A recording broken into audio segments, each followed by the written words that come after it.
How to use personal injury settlement calculator properly. Beginner mistakes that cost you. Personal injury settlement calculators seem simple, but most beginners misuse them and underestimate their claim value. The surprising truth is that miscalculations can cost you thousands. The first mistake is entering incomplete information. Accurate medical bills, lost wages and property damage are essential. Omitting details produces an unrealistic estimate. Another common error is ignoring future expenses.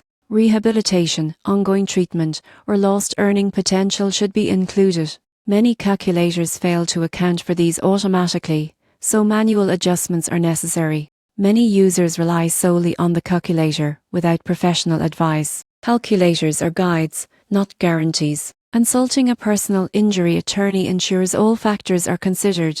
A surprising mistake is misunderstanding liability and insurance limits. The calculator assumes certain coverage levels, but actual payouts depend on policy limits and fault allocation. Finally, beginners often forget to use multiple scenarios. Testing different assumptions for treatment costs or recovery time gives a more accurate picture and helps with negotiation. To properly use a personal injury settlement calculator, enter complete information, include future expenses, consult professionals, consider insurance limits, and model multiple scenarios. Avoiding these mistakes ensures realistic expectations and stronger settlement outcomes.